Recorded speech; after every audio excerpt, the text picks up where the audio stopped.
start. This is really joint work with a bright graduate student of mine, Kapil Batard, and Professor Giuseppe Caire from the University of Southern California. So I'm going to talk today about joint source channel coding for non-ergodic MIMO channels. So the talk is really about the following. Let's say I have k samples of a discrete time continuous amplitude source. I want to transmit these k samples in t uses of a fading channel. And my measure of performance, so at the receiver I want to reconstruct this source up to some distortion measure. So what I'm interested in doing is in coming up with good encoding strategies here such that I minimize some measure of end-to-end distortion between the source and the reconstructed version of the source. I'm going to make I'm going to assume a very simple model for the source. These are IID Gaussian random variables with zero mean and unit variance.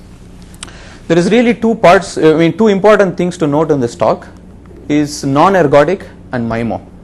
I want to emphasize that it's really the non-ergodic nature of this problem that makes things a little bit different. The MIMO adds some level of complexity to this, but the bottom line is we are really trying to deal with the non-ergodicity of the channel. So what do I really mean by the non-ergodicity of the channel? So the channel model I'm assuming is the following. The channel model is a matrix which is drawn at random. So let's say the entries of the matrix are zero mean complex Gaussian numbers. The receiver knows the realization exactly. The transmitter does not know the realization. The transmitter, however, knows the probability distribution from which we are drawing H. Okay.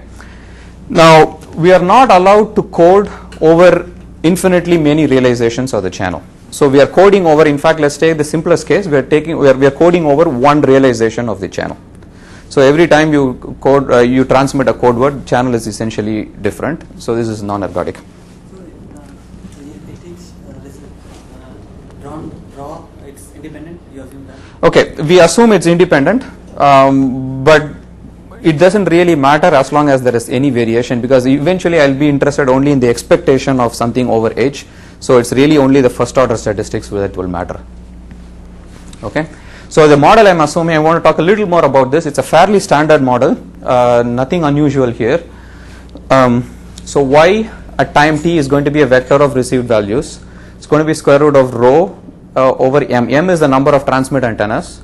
H is going to be the channel times what I transmit plus W is going to be a vector, zero mean Gaussian noise. There is a power constraint on what you transmit. For now, let's assume that the power constraint is really per code word. This can be relaxed later on, but it's easier for us to think of it this way.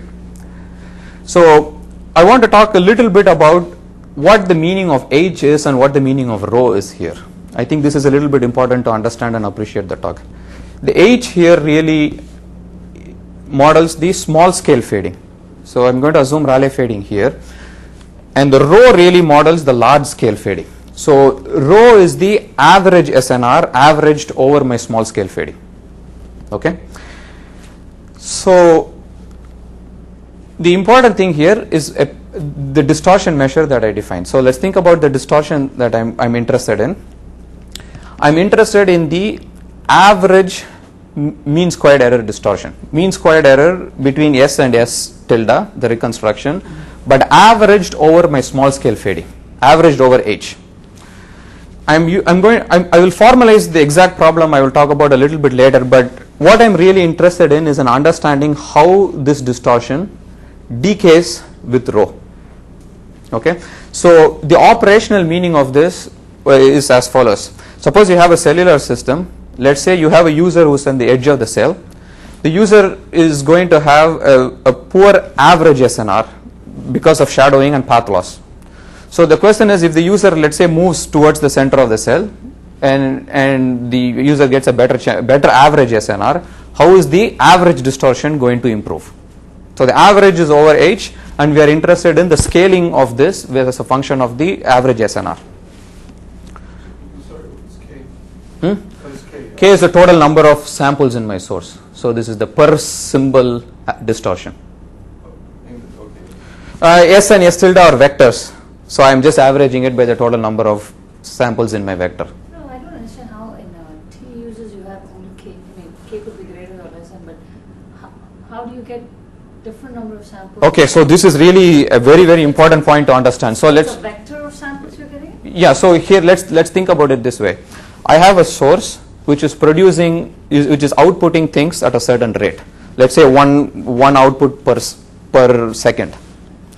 But let's say I have a channel which has a lot more bandwidth. I can use the channel many more times.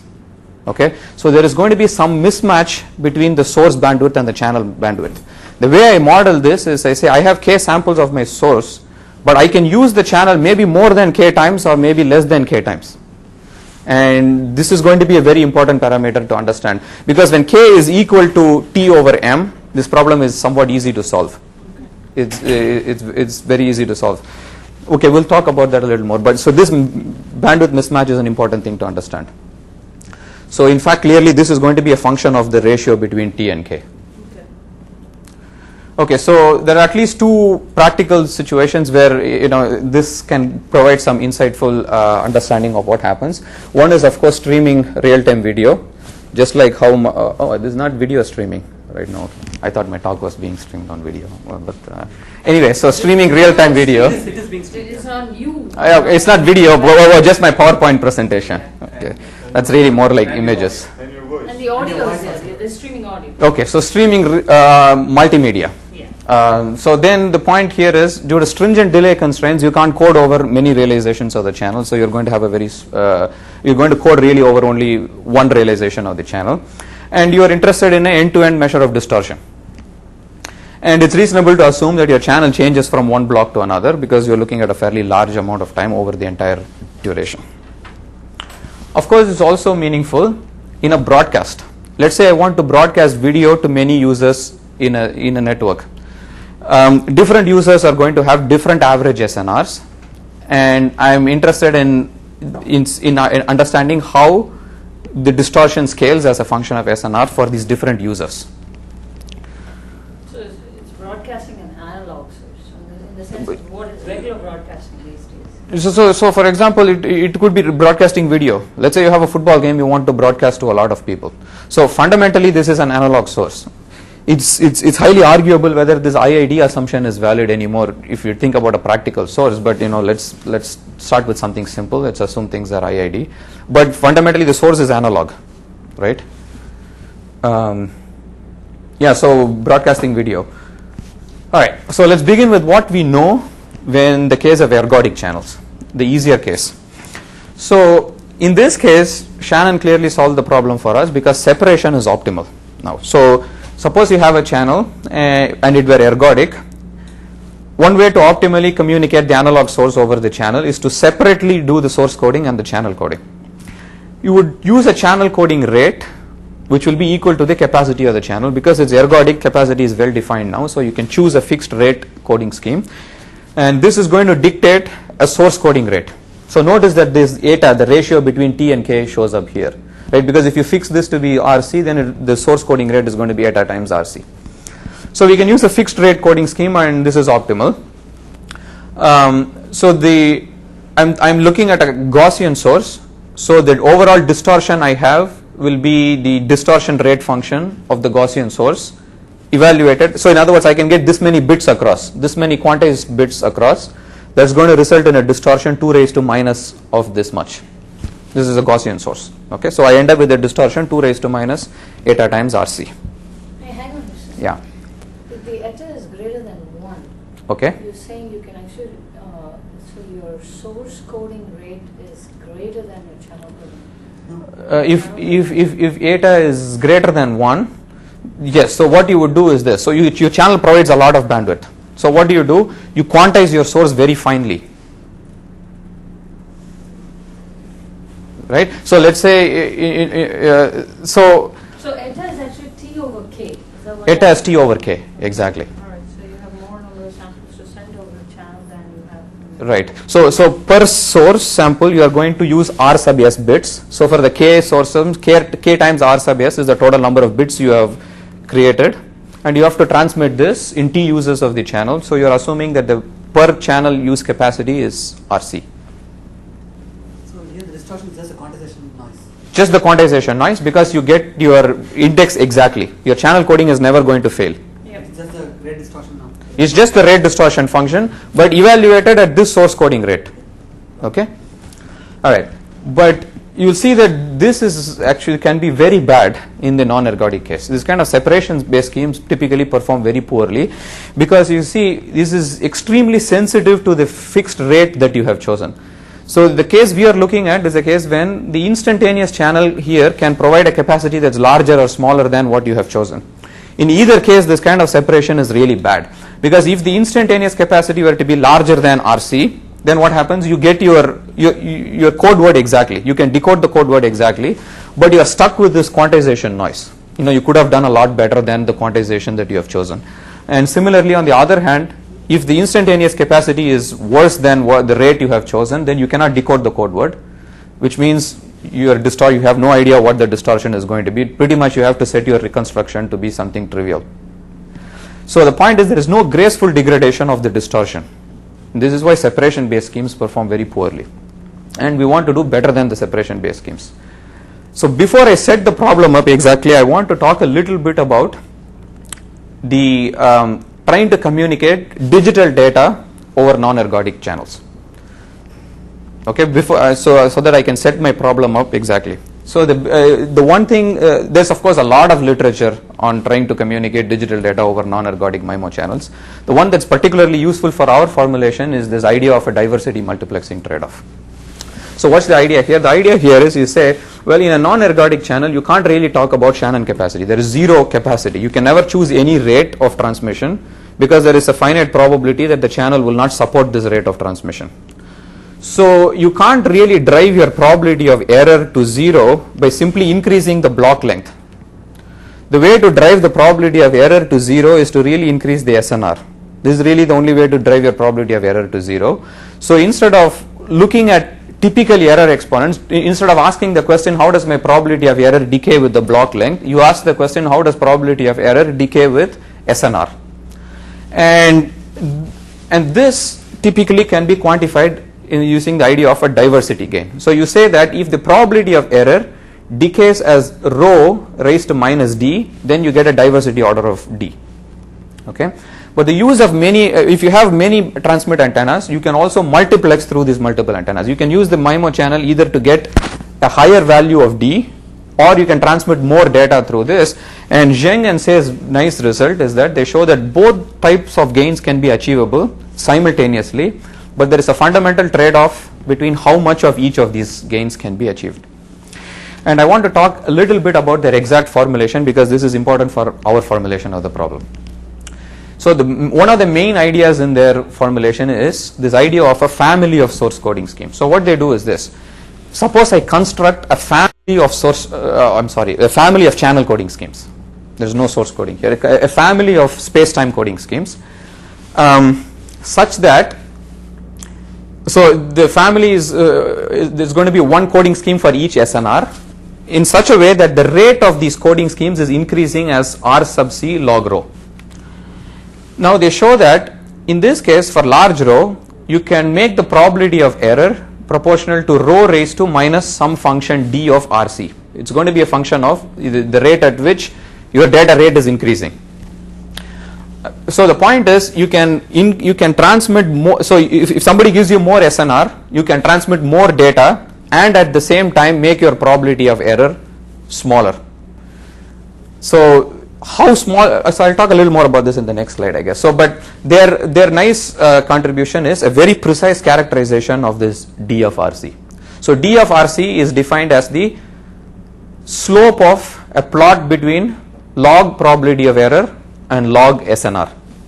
So they are able to say, so now we can say that for a given coding scheme, you can talk about a d of RC for this particular coding scheme, and the best possible thing is called the diversity multiplexing trade-off of the channel. So that will be d star of RC.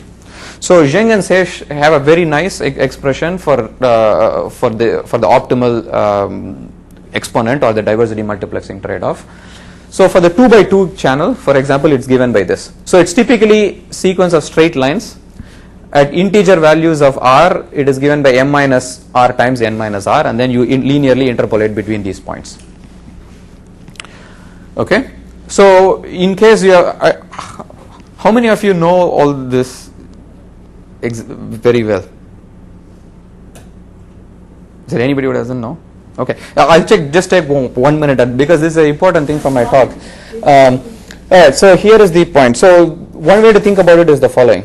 Suppose I look at, say, a transmission scheme with just 4 QAM, and I look at a probability of error as a function of SNR. I will get some slope like this. If I have 8 QAM, let's say I get some slope like this. 16 QAM, I will get some slope like this, right? So if I look at 2 different values of SNR, so what this curve basically says is this.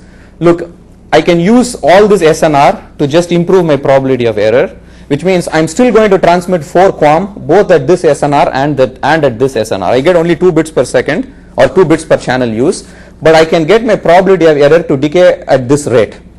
Well, on the other hand, I can go from 4 QAM at the lower SNR to 8 QAM at the higher SNR, in which case I go from 2 bits to 3 bits. I get some multiplexing gain, but I have to take a hit in the rate at which my probability of error decreases, and this is basically what is quantified by this curve. If I just operate on one curve, then I am really operating at this point. I am getting full diversity, but I am not really getting any multiplexing gain. Okay? Okay. So now let's come back to our, yeah. Basically the small r is just the rate at which you are increasing the rate. Exactly. Yes. Log SNR. Yes. So your rate will be increasing as small r times log rho. You are right. It's the rate at which rate is increasing. So small r will be 0 if I do this. You will stay in the same. I will stay on the same line. Okay. So you can get any max diversity. Max diversity. In fact, this should be the slope should be 4 here. It's a 2 by 2 channel. If I use a 2 by 2 channel, then the maximum slope I can get is m minus 0 times n minus 0, which is 4 here. If you have such a code to achieve that. If I have such a code. So well, they prove that there are codes like this. That's their main contribution. They prove that there are. So for example, simplest thing you can do is random coding. Yep. If you do random coding, you will get this. Okay, but there are many more classes of codes. So we will call a code that achieves the diversity multiplexing trade-off as a DMT optimal code, or some code that achieves the trade-off. Okay, so let's come back to our. So the family of codes is not as classical in terms of n; it's also in terms of rho. Yeah. Yes. I mean, sort of like In fact, two-dimensional. No. In fact, they have a very beautiful result because n can be really small. N really plays no role in this. As long as n is greater than m minus n is the number of receive antennas plus 1, it doesn't really matter what n is. The slope is not going to be affected by your block length. So it's indexed by only the row. Only by row. It's not indexed by the length of the code words. Okay? I always had a problem with that because I don't know how the mutual information expression hold up was that small. See, but this is the beauty of this, right? Because if you ask only for the rate of decay of things, this is their main result, it does not really matter. Yeah, because they claim still that the outage is going to be a larger issue than the code. Exactly. It's basically outage. What is dominating here is the fact that your channel is going to be, there are some modes of the channel which really dominate your performance. So in other words, you are right in the sense, if you increase length, you can probably shift all these curves to the left. But in terms of slope, you are not going to be able to do any better than this. Yeah, but it's it's a high SNR approximation. It's a high SNR approximation. It's a it's a first order, zeroth order approximation. Sure. So if you just shift it, you just get some coding gain. You get some coding gain on top of this. Yes. Yeah, that's basically it. But I mean, you can make some statements. If you want at high enough SNR, the slope is going to be much more important than the shift, right? The question is how high is high. It may be very high. That's a whole different argument. That's a whole different argument. And so, okay, so let's come back to our problem now. I'm going to set the problem up as follows. I have this k samples of a source. I want to transmit using this channel in t uses of a MIMO channel. So eta is t over k. Average SNR is rho. my performance measure is this expectation over h of the mean squared error. Okay, so now I want to construct a family of source channel coding schemes, all indexed by indexed by row, but all of them having the same bandwidth efficiency eta. Okay, so then I ask the question, what is the best possible rate of decay of this distortion with SNR? I want to characterize this exponent here just like the Zheng and Say exponent, but now it's for the distortion, right? So this is what we are interested in doing. And so again we can say for a specific coding scheme you can get an exponent, and the supremum of this will be the exponent that we are interested in. We'll call that as A star. So we are looking for a plot like this. The x-axis in our case is going to be bandwidth efficiency, okay, or really you should think of it as bandwidth inefficiency, because large values of eta means you are being very inefficient. The channel provides a lot more bandwidth than the source. You are using the channel many times to transmit the source. So we are looking for a plot like this, and I want to distinguish between two regions in the plot.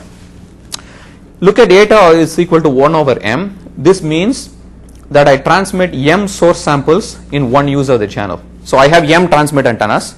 So it's basically, one way to do this is to just multiplex your source out of all the antennas. So this corresponds to an efficiency of 1 over m. Anything to the left of this, I'm going to call this as bandwidth compression, because my source has larger bandwidth than the channel, and the other way in the other region. So this is the preview. This is what we have. We have an upper bound on A of eta. Actually, I'm sorry, an upper bound on A star of eta. We don't know A star of eta exactly, but we have an upper bound on A star of eta. We can precisely characterize what can be achieved with a separation based scheme. You can see the separation based scheme performs fairly poorly. And Assuming random coding, right? right. How did we get the blue line? I'm going to show you. This is the preview of all the results. This is what, if you want to leave at this point, then you know at least what the talk was about. So we can characterize what is the best that can be done with what is known as a superposition coding scheme. I will talk about this. And interestingly, you can see that in this region and this region, the two overlap. The upper bound on A star and superposition overlap, giving us a precise characterization of A star. But then we have some other achievable schemes which are somewhat complex, but this is, as far as I know, the best ones in the literature. This is the highest possible, highest A star of A of eta we have in the literature. And in this region is still open. We really do not know whether the upper bound is loose or whether our achievable schemes are bad. Is that a smooth curve? No, it's not. It's not a smooth curve. I'll tell you why. Oh. Because we have to do some optimization, and we cannot do it exactly. We have to do it numerically, so it comes up with some very strange things. Okay, so that's basically what the rest of the talk is about. So here is where we are optimal. Okay, so prior work, as I was saying before, this measure of performance was first considered by Lehman, Warnell, and a couple of other co-authors. So their idea was something like this. If I have parallel channels, let's say I have two channels, what's the best way to use the two channels for this problem? So they considered two possible approaches. One is multiple description source coding, and the other is coding across both these parallel channels. So their main result was that if your channels are on or off, then it's better to do multiple description coding. But if it's really fading like what we have here, it's better to code across both the channels.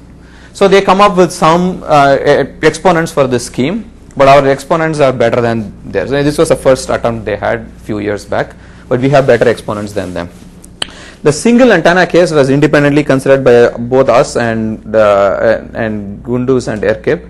We have two different ways of obtaining the same exponents, but in the single input, in the single input multiple output or multiple input single output case, the exponent is fully known.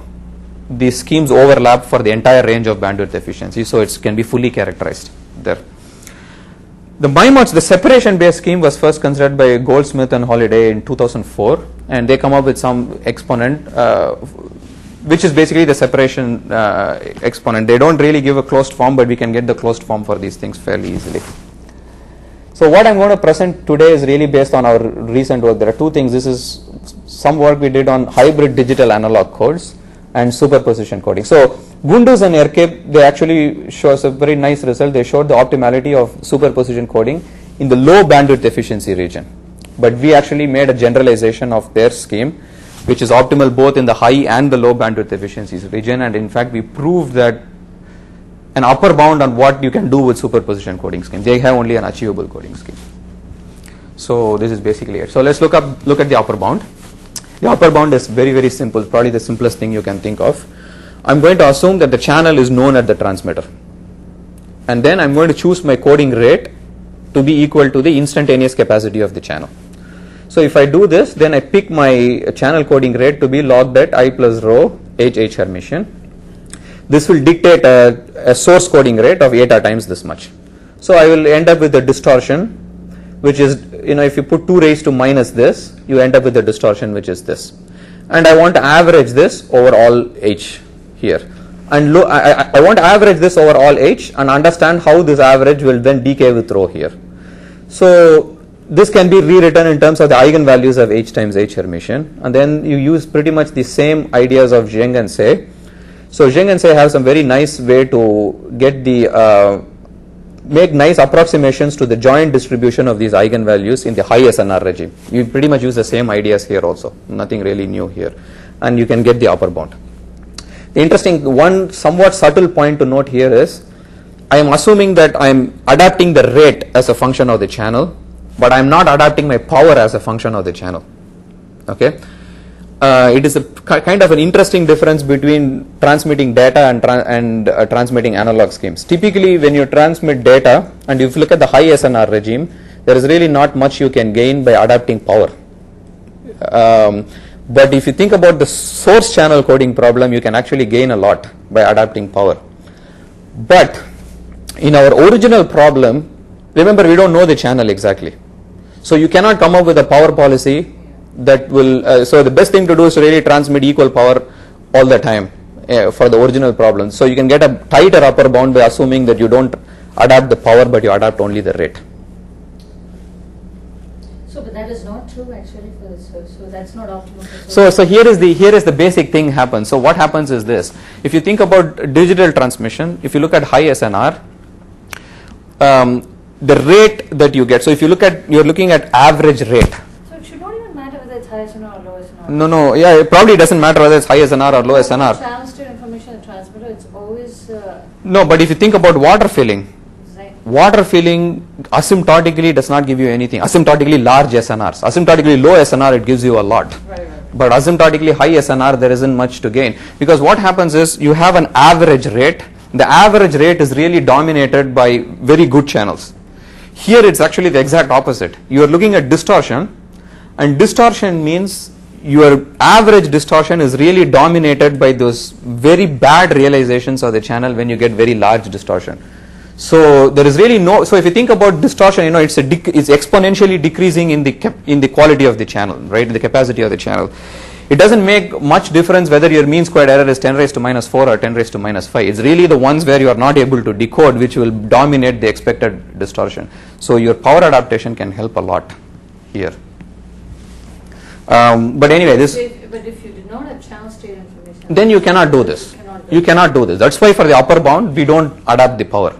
If you had channel state information, you could do much better. That's your channel model, no channel state information. No channel state information. But otherwise, you cannot talk about. So in channel coding, if you had channel state information, if you had perfect channel state information, there is no outage. No outage, yes. Right, and then you can talk about partial channel state information, and then you can talk about. That's precisely what some people are doing right now. Right, This partial. Sabharwal and all those guys have looked at partial channel state Okay. information. In this context, I know of some recent work where people are looking at. Giuseppe has been working at looking at some quantized feedback or partial channel state information. Yeah, then it gets a bit harder. Okay, so then when you do the upper bound, you get a pretty nice curve like this. So this is again for the 2x2 case. I'm going to use the 2x2 as the canonical example all over. So what happens is you get you get very nice linear regions like this. The first region has a slope of m up to a certain point, and then the slope changes to m minus 1, and so on. The slope changes at every time from m, m minus 1, m minus 2 and so on. M minus 2 here is of course 0 because I am looking at m equal to 2.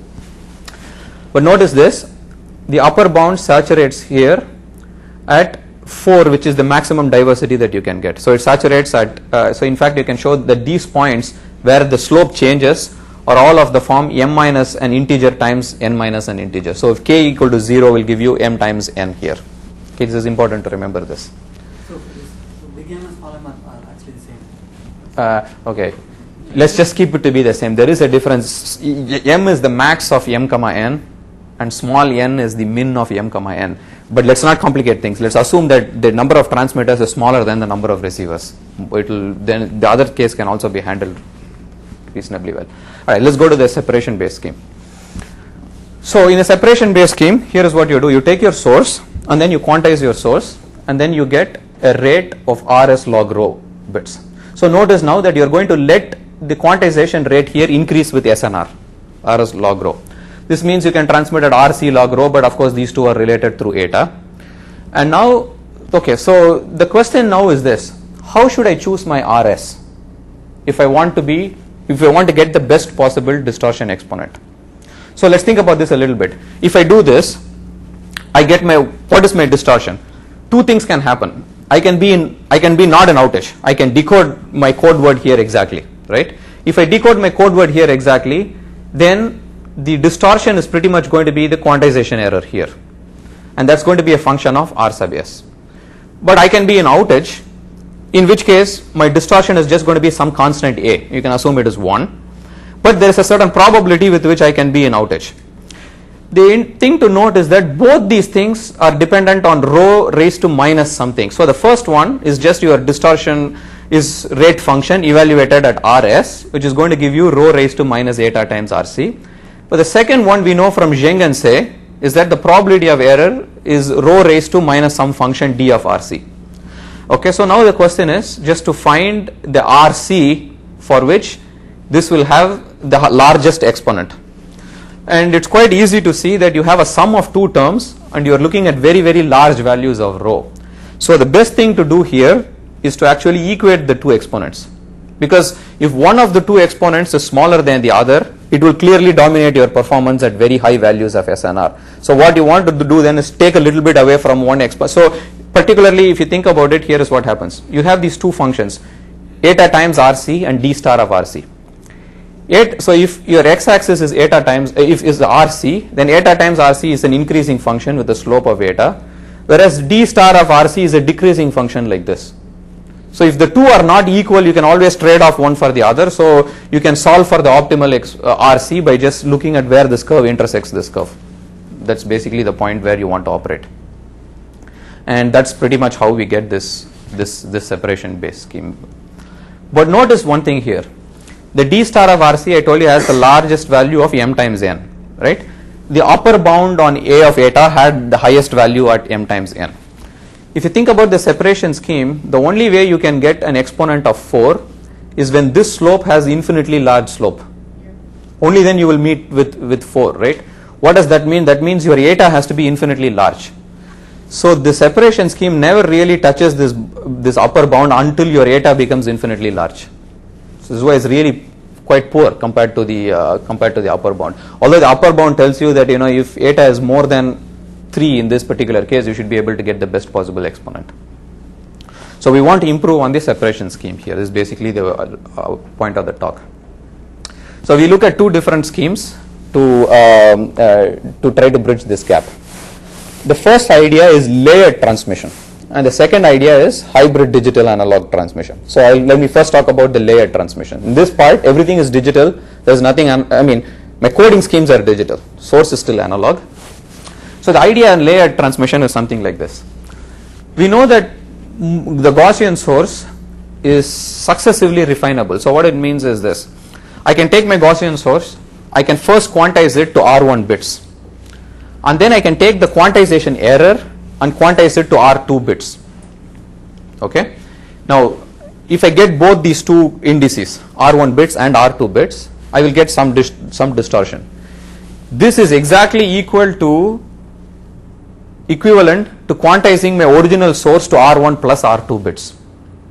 So in other words, you don't lose anything by first quantizing your source to R1 bits and then taking the quantization error and quantizing it to R2 bits. You can do just as well as quantizing the original source to R1 plus R2 bits. So the idea now is, since this is true, then you can do what is known as layered transmission. So the idea is you're going to come up with a very coarse description of the source first. That's your first layer. And then you're going to successively improve on the quantization error by successively coding the quantization error. And then you transmit all these layers. So you can transmit all these layers in time, for example, or you can superpose all the layers together and you can transmit them. So the idea is, depending on the instantaneous realization of the channel, you can get more or less number of layers at the receiver depending on how good your channel is. If your channel is very good, you're going to get a lot of layers. You end up with low distortion. Does it make sense? This is like the superposition and Markov.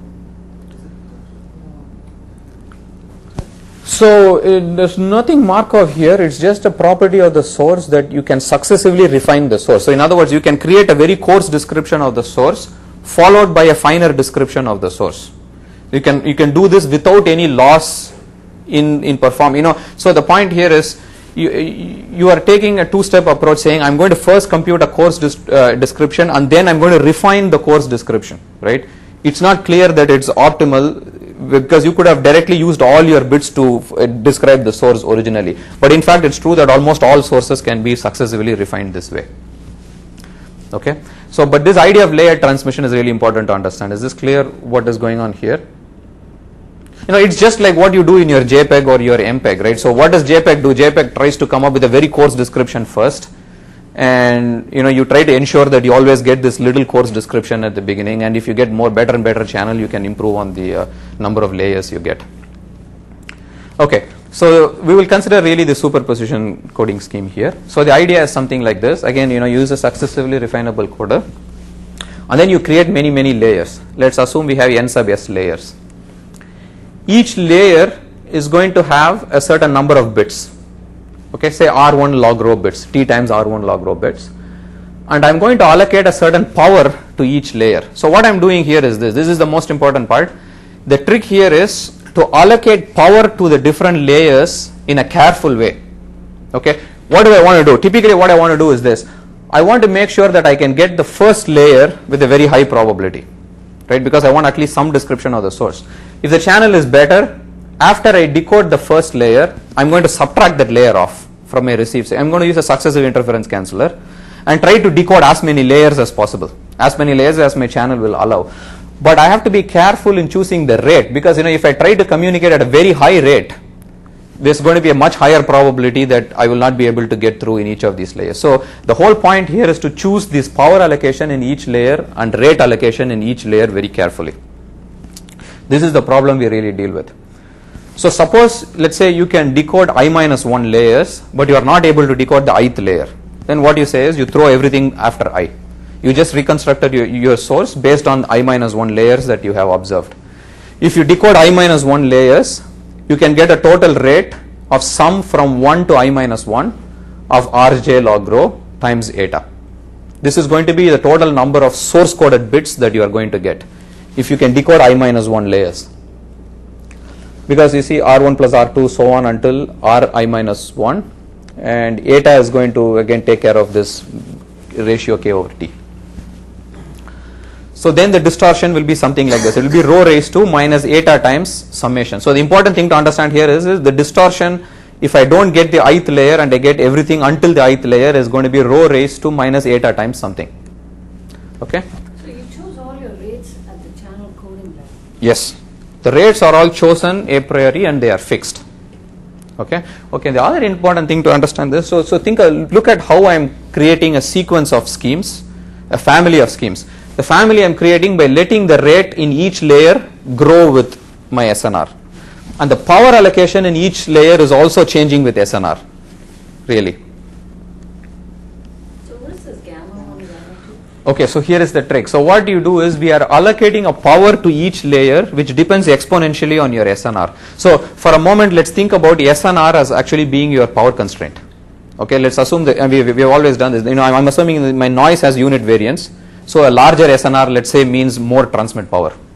So I have to scale my power in such a way that average power is equal to rho. You have a question? It's I have a question. Yeah. Don't you lose something with superposition code? Precisely. So the question is this: if you remember my preview, the interesting answer is you don't lose anything for a certain range of bandwidth efficiency. So this is the somewhat surprising result, and you lose some. Okay, this is also okay. Why do you say you lose something with superposition? The reason is this. See, I agree. You will lose something with superposition, but it's not that simple because let's think about a broadcast. No source channel coding scheme, just digital broadcast. You know that the entire rate region can be achieved with superposition coding. So superposition coding is actually optimal on the SISO case for a broadcast, right? So it's not clear a priori. So it's in fact a pretty good scheme to, I think, look at first, right? Because at least in the pure digital data transmission problem, it's a good approach. But it turns out when you do the source channel coding scheme, is not really. Well, there is two parts. There is a MIMO part which also messes up things, because in the MIMO case, then it's not optimal. You're right. Okay, so I'm not going to go into these details of analysis, but I'm going to give you a rough idea of what to do here. What do we want to do is, we first want to understand what is the probability with which I will not be able to decode my ith layer, right? So if you think about it, what it is the ith layer looks like this. It has a power of rho raised to gamma I minus 1, but it has some interference it sees from the lower layers, right? All the lower layers are going to be thought of as interference. The amount of power in the interference is rho raised to gamma I, and I am trying to communicate through this layer at a rate of Ri log rho. So what is the probability with which I will be in error? So this is asking for exactly the same thing as Zheng and Say, except that now we have to account for a interference here. In the Zheng and Say setup, there is no interference, and gamma I minus 1 is equal to 0, gamma I minus 1 is equal to 1. So your SNR is equal to rho, and so this is the first step that we need to do. Oops.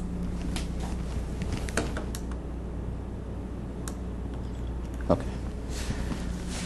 So that's the first thing we determine. We show that this layer probability that which the ith layer fails is given by some rho raised to minus d star of this. It's not really important what this function is. It's a little bit messy, but you need to. The important thing is it's rho raised to minus d star of something. Again, if I minus 1 layers can be decoded, I get a distortion which is also rho raised to minus eta times something, right? So then you say, I'm interested in the average distortion. The average distortion can be written as this: the probability with which layer I cannot be decoded, given I minus 1 layers can be decoded. So I didn't have space to write this whole thing, but this basically means layer I failed, but layer 1 through I minus 1 was successful, times the distortion if this happens, plus there is a probability that you can decode all the ns layers, in which case you will get some distortion. Okay, so but the point to note is everything is rho raised to something, right? This is rho raised to minus d star, this is rho raised to minus eta times summation, and this is rho raised to minus eta times the entire rate that you have used. So in this you know all except gamma, right? We don't know r also, so our choice here are for both ri and gamma I. So you can choose to multiplex at the different layers at different rates. So then the optimization is this. So we can say that d is, so this dot equal to means up to an exponential order they are the same, is rho raised to minus some a of I, where a of I is just going to be the sum of these two exponents. So what I am interested in doing now is, so if I have a sum of these terms, the minimum exponent will really dominate at very high SNR, right? So I want to maximize the minimum exponent. The maximization is of course over all choices of r and gamma. Okay. So again, so a typical plot. So the real problem in doing this is this pretty difficult problem because it's a non-convex optimization problem. The problem comes because of this d star function. It's a very strange function. What happens is the d star function. Remember again, this is the equivalent of the Zheng and Say d star, right? In the Zheng and Say case, you saw that this function is very nice and concave. In fact, it has straight lines going like this. But here what happens is you get discontinuities in this function. It's kind of strange. If somebody is interested, I can explain what happens here. But because of the interference because of the fact that you have interference, what happens is your D star, it starts at the same value as what the Zheng-Say exponent starts and decays, but then it has jumps here. But if you think about this whole thing, this is not convex anymore, so it makes it quite difficult to do the optimization here. Because there's some threshold decoding kind of behavior. Yeah, so this is a very strange thing. So what really happens is the following. What happens is, if you know the diversity multiplexing trade-off, what happens is you are looking for some mode of channel. So if you have H, right? If you look at the eigenvalues of H times H Hermitian, there are certain modes of these channels which really dominate your outage performance. So what happens is, for a certain range of rates, this is actually rate, things decay, but there is an abrupt change in the mode of the channels which really dominate your performance, which causes a big hit in the in your D star. I think it's going to be very difficult for me to try to explain why you get this discontinuity, because it's really in the details. Is that because of the interference? It's because of the interference, exactly. If there were no interference, so in fact the jump here depends on the interference. The height of the jump depends on the amount of interference. If that is 0, then you get it to be continuous. That's why you don't have any jump in the first. Exactly. That's why you don't have any jumps in the Zheng-Say exponent, because there is no interference there. The layer 1, because. No, layer 1 also. This is for every layer actually. This is for every layer. The top layer you will not have interference, right? You will, because at the top layer everything under that will be interference. Only in the last layer you will not have interference. By changing the power, in some sense, you're changing the equivalent channel. And maybe the equivalent channel is changing the mode abruptly. Is that what you're saying? What do you mean by changing the equivalent channel when you change the power? Power is only going to scale the things, right? Change the noise. I think the interference is the real problem. The fact that you have interference now. So let's think about it this way. You have per channel power, it's not only scale. But I don't know the realization, right? So let's think about it this way. I have some power, I have some interference. I have an H, right? The H is going to affect both my desired signal and the interference in the same way. Just because you get a better H, it could boost your interference also the same way. So it is not that easy to directly understand what goes on. You really have to go into the details to see that there are some modes in which, so there are some values of H for which both the desired signal and the interference are scaled the same way. So if you look at the ratio of these two, better channel does not necessarily mean that you are doing better, and suddenly this is what causes a jump in the reliability exponent here. But there are other modes for which the interference scales a little differently from the desired signal. But the point is this: I want to show you this thing. The only thing I want to show you is the highest value is just as same as the Zheng-Say, but of course this is going to be strictly lower than the Zheng-Say because we have interference here. But also let's think about so what is the x-axis? The x-axis is rate, and I can split the rate into some regions, just like in the Zheng-Say region. In the Zheng-Say, what you can say is you can have a maximum multiplexing gain of m or n, the smaller value of m or n. Here the maximum multiplexing gain is m times the difference between the power and the interference. In their case, this goes to 0, so this becomes 1, so it just becomes m. Here it's going to be m times the difference in the power. Okay, so then the idea is actually, I'll just very quickly go through the idea of this and then just show the results. So the idea is something like this. So this is what we wanted to do. We wanted to minimize all the exponents. No, we want to maximize the minimum of all the exponents over all r and eta. What I'm going to do here is this. I'm going to arbitrarily choose my ri to be some integer times gamma I minus 1 minus gamma I. Okay, I'll tell you what the intuition is. The intuition is something like this. If I look at this curve, it's a really bad idea to operate at this rate here, right? Because for a slightly smaller rate, I can get a much larger reliability here. So in fact, it turns out that if you constrain your rate to be in this part of the region, then there is always a solution which picks this point here. In fact, what happens is this becomes a linear program, and you can see that this is going to be the region that is defined by the linear program. The linear program always has a solution on the edge of the region. So there is always a solution here or here. So we are going to force ourselves to operate only here or here. If you do that, then you can decrease the number of variables you have. Right now I have fixed my R to be dependent on gamma I minus 1 minus gamma I. Now I have only an optimization problem over gamma I. And the way you do this is this. If you want to maximize the minimum, let us say we equate all the exponents. I'm going to pick one gamma at a time such that all my exponents are really the same. Okay, so this is the idea. I know that my A of 1 is just D star. I know that my A of 2 is eta times R1 plus D star. But now my R1 is not a free parameter. It depends on gamma 1. So if I enforce that A1 must be equal to A2, then I get gamma 2 must be equal to some constant times gamma 1. And if I keep on doing it, I get my gamma I must be this constant raised to I minus 1 times gamma 1. I have only one parameter to optimize now, gamma 1. And the way to do it is, if you get all your layers, you know that you can get a certain number of rate. I want this also to be equal to all these things. If I enforce that and take the limit as the number of layers becomes infinity, I get an exponent which is eta times k plus 1. I know there's a lot of detail, but here is the point. The point is this. If you look at this exponent, it has a slope which is an integer times, which is an integer as a function of eta. If you remember my upper bound, k is a good question. So k is the, so I'm fixing my Ri to be some integer times gamma I minus 1. So basically the k determines whether I'm going to operate here or whether I'm going to operate here. If k is 0, it means I'm operating here. If k is 1, it means I'm operating here. One question, is the number of jumps equal to number of layers? The number of jumps equal to the, no. Actually this is the D star function for every layer. The number of jumps is equal to the minimum number of transmit or receive antennas. Yeah, I know it's very hard. I mean, I tried very hard to see what more I can say because there's a lot of details. That's we can talk more about it if you want. But you are talking about thing for each layer. Each layer. So in fact, I made a very arbitrary choice. For every layer, I'm going to choose to operate at the same region k. A priori, it's a very arbitrary choice, right? But it turns out that this is in fact the optimal thing you can do with any superposition coding scheme.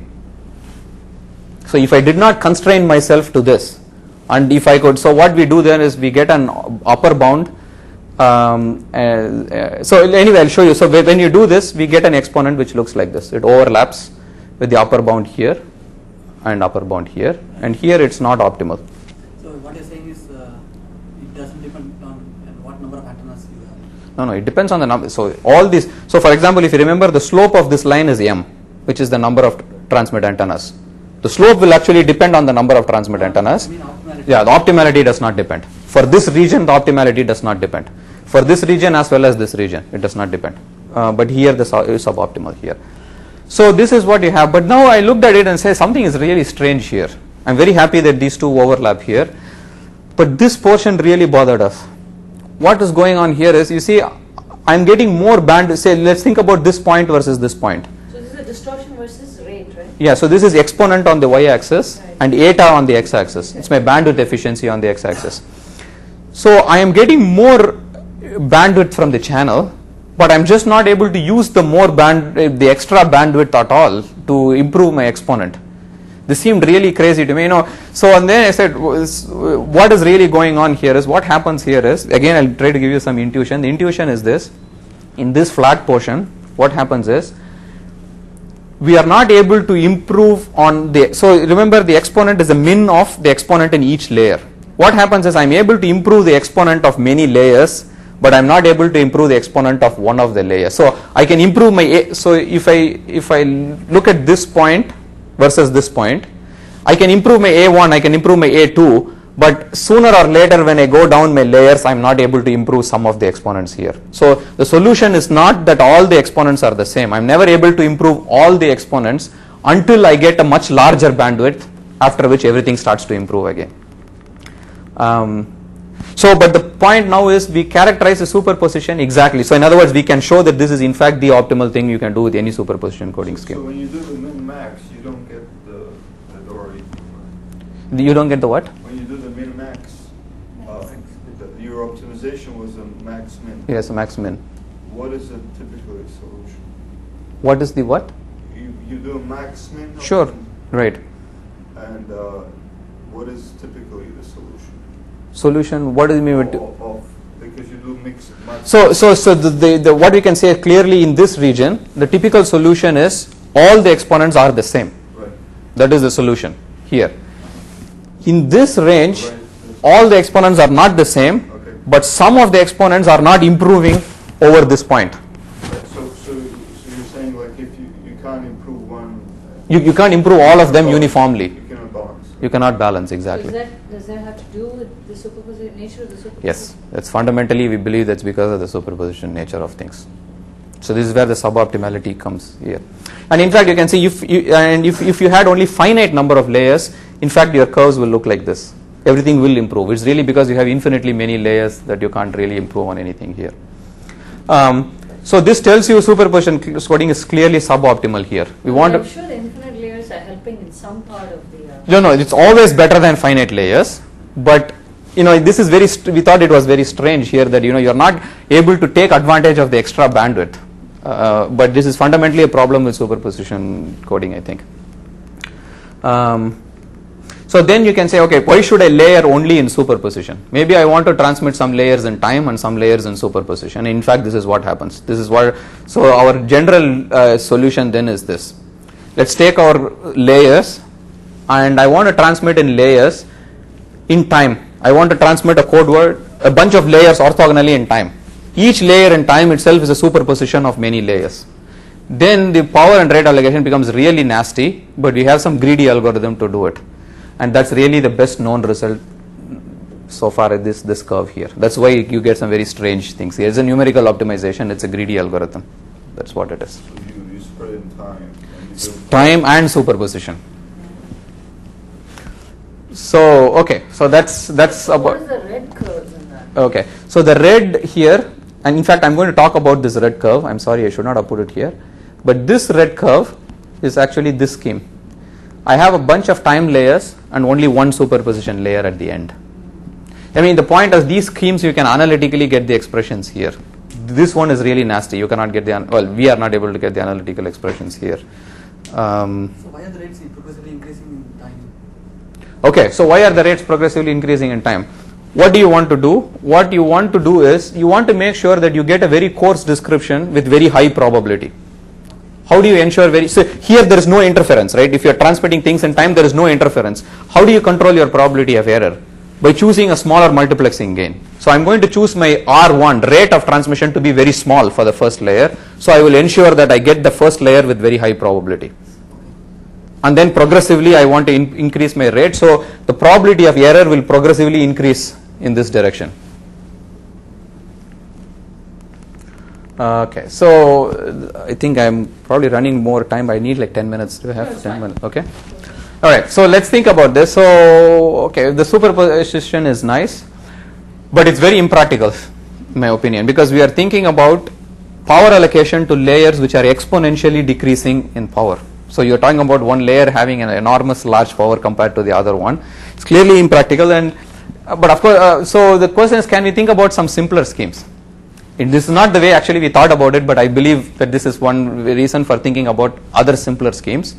The simpler scheme I'm going to talk about is actually hybrid digital analog coding schemes. I'll tell you what I mean by that. To motivate this, let's first think about a simple source channel coding problem. I have a single input, single output channel and nothing non-ergodic. Let's say I have a Gaussian channel. I want to transmit k samples of a Gaussian source, but in exactly k uses of the channel. And it's a Gaussian source, Gaussian channel. Then you know that there are at least two schemes that are optimal. One is separation. I separately source code, I separately channel code. I pick my rate to be equal to the capacity of this channel, and that's going to give me a distortion of 1 over 1 plus a rho. Okay? Why do you have to quantize it? It's a Gaussian source. It's an analog source. I have to quantize the source. I get digital index, which I transmit using some code. Oh, maybe you are jumping ahead of me. Maybe you are. So the other way to do this is this. I don't have to quantize the source at all. Maybe So it turns out that there's a very simple way to achieve the same optimality here, which is to just plug the source into the channel. You can just take your source, put it into the channel, and you do an MMSA estimate at the receiver. You will get exactly the same distortion. So this is what I call as an analog coding scheme, because there is really no explicit quantization. I mean, in fact, there is no quantization here. So it is an analog coding scheme, right? In fact, the analog coding scheme is much better than this separation based coding scheme if you put fading into the picture. Something always I've had a problem with the model. The problem with analog is noise, right? I mean, is that being ignored here? No, it's not being ignored here because you are interested in distortion. You allow for, you allow for noise, right? Because you are not going to be ever able to reconstruct your source perfectly. So noise is, so here your noise is affecting your quantization, right? You say that since my channel is noisy, I have to pick a certain channel coding rate. No, this is somewhat like saying FM will be better than digital audio broadcast. Okay. That's not true. Wait for one more slide, I'll tell you why that is not true. Okay. So, like in practice, where would you run into I think trouble it is with a an analog noise. system? Okay, the analog, so you're making me jump ahead, but here is the problem. If the number of channel users is not equal to S, then you are in big trouble with analog coding schemes. So analog schemes do not exploit bandwidth very well. This is why FM is really bad. It uses a lot of bandwidth, but it doesn't give you the fidelity that you should be getting with digital schemes for that much more bandwidth. But if you constrain the source bandwidth to be equal to the channel bandwidth, then you can't, and if the sources are IID Gaussian, then you can't do any better than this. If you have non-linearities at the output of the transmitter, you have the dynamic range. Yeah, then all these things. Come on, now we are talking way too much. Your bandwidth. Yeah, this is somewhat more of an information theory setting than. But the interesting point is this. So again, so the main thing is that if k is not equal to n, or you had a MIMO case, for example. So in other words, the optimality is true only under very special cases. So this is a topic of a paper by Gaspar, Wetterly, and a few others, where they show when a source is matched to a channel, under what conditions will uncoded analog transmission be optimal. But this result is actually known from 1965, that if k is equal to n, then you can do, so you don't have to work very hard, right? You just plug the source. And in fact, this plugging the source is better than this if you put fading into the picture, because if you have a fading channel, the separation scheme will be terrible. If the instantaneous channel is bad, then you won't get anything from the separation based scheme. But the analog scheme, on the other hand, will be simultaneously be optimal for every value of hi in the single input, single output, and the single input, multiple output case. So the point is, you have some graceful degradation with SNR. The channel is better, you get a better mean squared error. It's poor, you get a worse mean squared error. So the problem is, like he asked, this is true only under very special cases. It's true only when you have a SISO channel. In fact, it's SIMO, I think. It should be a SIMO with t equal to k. If t is not equal to k, then we don't know how to directly code over analog transmission. This is the problem. On the digital schemes, on the other hand, we understand very well how to do coding. So in practical transmissions, what is the bottleneck? Is it the source bandwidth or the channel? So in practical transmission, this IID assumption is really bad. So if you take about, so there is usually a mismatch in the channel bandwidth, because if you take a video and you compress it, the compressed version will have much smaller, hopefully has much smaller bandwidth than the channel. Yeah, but the uncompressed one, the source may have much larger bandwidth. Yeah, but if you're compressed, then you can't even model it as the problem. So we have thought about this a little bit, and I think we can do similar things. So what you do is you take the transform domain. You take your source and take, let's say you take a wavelet transform of an image. The wavelet coefficients can be modeled as Gaussian, but they will have different variances. Okay. Then the actual problem is this: if you look at the distortion exponent, it's somewhat uninteresting problem because it doesn't capture this different variances very well. It's a very hard problem. It's a very hard problem, but if you have it's called the independent but not identical. Yeah. So you have to use random matrix theory. Yeah. So that's somewhat yeah. So anyway, so here is why we need to look for some hybrid digital analog solutions. So I want to talk I have only a few more slides, I promise I'll stop. The uncoded transmission. So what do we know? In the SISO case, this is optimal.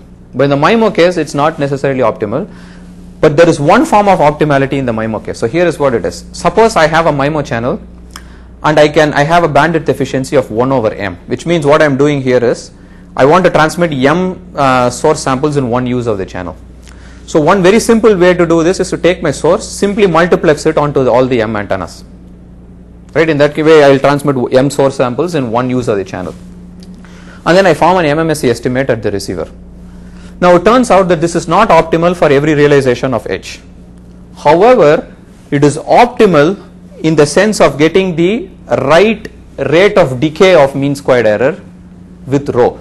Suppose I had an informed transmitter. Somebody told me the channel exactly and I chose the best transmission scheme for this bandwidth efficiency.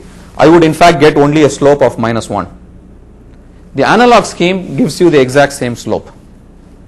So why would you get -1 if you were actually multiplexing on all of them? Yeah, so you can still get -1. So let's think about this. But what it's basically telling you is this: if you have a single input, single output channel, the best you can do is your slope can decay as 1 over SNR. Now if you give me 2 transmit antennas, but you want me to transmit 2 source samples, I can still do, I can transmit the 2, but I will still have a slope of 1 over SNR. This is basically what this tells you. Well, yeah, so the slope, like, yeah, that's like saying you're approaching the maximum diverse multiplexing point. The Yes, slope is maximum multiplexing point is 1. when the slope is still 1. Yeah, but the diversity is The- going to 0. Diversity will go to 0. This is exactly the point, right? Because diversity is a probability of error, whereas this is for distortion. So what this basically tells you is, if you want to reliably communicate at this rate, then you can't really do anything. But I don't have to reliably communicate here, right? I'm interested only in distortion. So in other words, I will never be able to get any index through exactly, but I don't care. I'm always willing to suffer some form of distortion. So the MMSE estimate is the vector MMSE. Is a vector MMSE estimate, yes. Okay, so there is some optimality in the MIMO case. The optimality is in the exponent sense. So then the question is, okay, here is a scheme that you can come up with for the case when there is bandwidth expansion. So the channel bandwidth is more than the source bandwidth, k over m. So the idea is this: we'll take our source, quantize the source, and we will encode it with an optimal space-time encoder, and I will transmit this through the channel. But this is going to be the digital part. But I am going to use my channel only t minus k over m times. I can use the channel a total of t times, but I am going to choose my rate, coding rate here to be small enough that I will use it only t minus k over m times. I take the quantization error. Now the quantization error is also going to be k samples, right? The source was k samples, and I multiplex this quantization error onto the antennas. This is just analog space-time coding here. Then I will get, this is the analog part. I will use the channel k over m times, k samples, m times in every use of the channel. What is the idea? The idea is this: if the channel is very good, I will get my digital part. I will get this part. Now my overall mean squared error is just the MMSE error in estimating the error. But the error is transmitted through the analog portion, which will gracefully degrade with SNR. So a good SNR will help me decrease my mean squared error. So then the idea is actually, so you can see the difference between the separation based scheme and this quite nicely. If you remember that in the separation based scheme we got these 2 exponents. One of them was eta times RC, the other was D star. Here what is going on is this: our net digital portion is assigned only a bandwidth of eta minus 1 over m, because I assigned 1 over m to my analog part. But the analog part is giving me an extra gain. It's giving me a slope of 1 if I am not in outage. And so the new equation to solve is really this equation, and I can show that this is always better than this. So the analog strictly is better than the separation.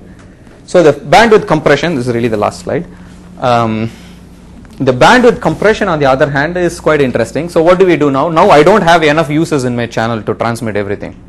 What I'm going to do is I'm going to do the dual of what I did. The dual will be to split my source into 2 parts. The first part is some k1 samples, the other part is from k1 to k. Here I simply use a digital transmission scheme. Here I simply use an analog transmission scheme.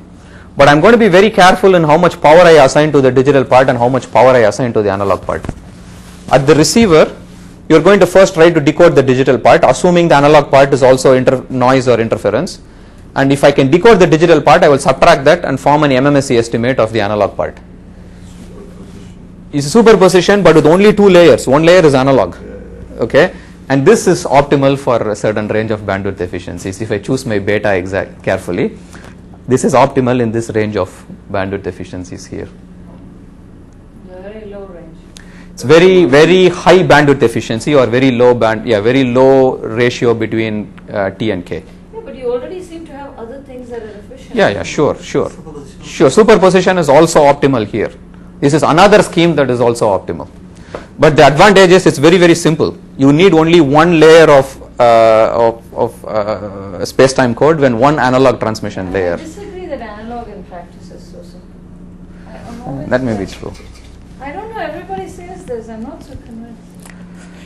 Well, I think the real problem in this IID assumption is probably not good, and in which case all this analog optimality fails quite. I think this may be the problem. So your curve that is like an envelope that sort of combines. Yeah, it combines all of that. digital So if you are in to digital. yeah, so but I don't know. In practice, you probably want to operate on one point on this curve. Then you just pick the one that's really the best for you.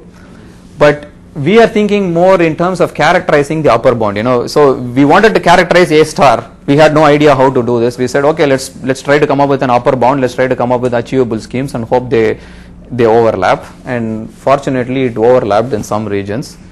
If it doesn't overlap in other regions, we don't know whether the upper bound is loose or the lower achievable schemes are bad. It's possible it's both. I don't know.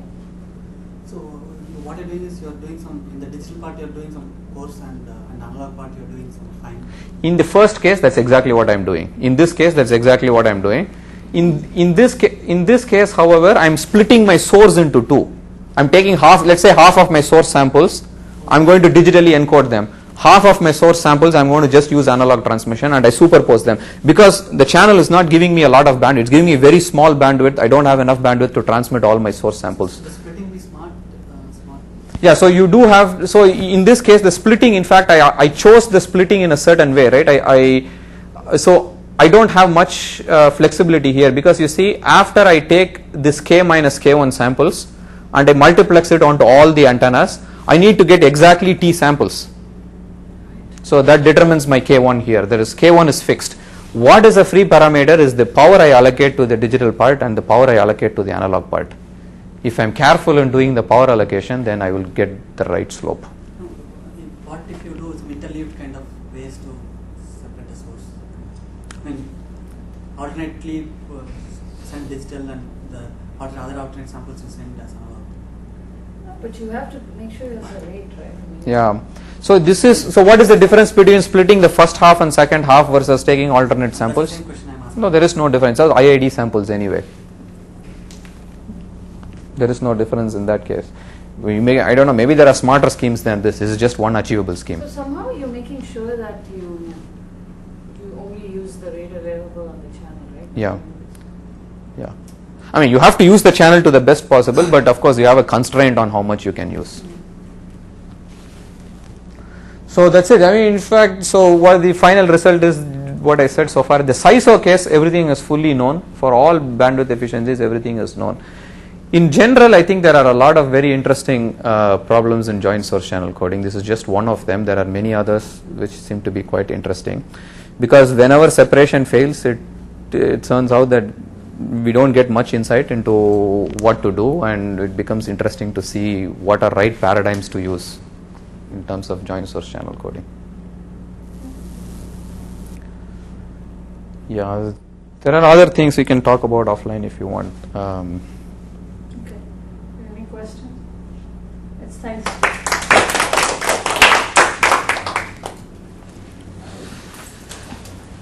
Just lean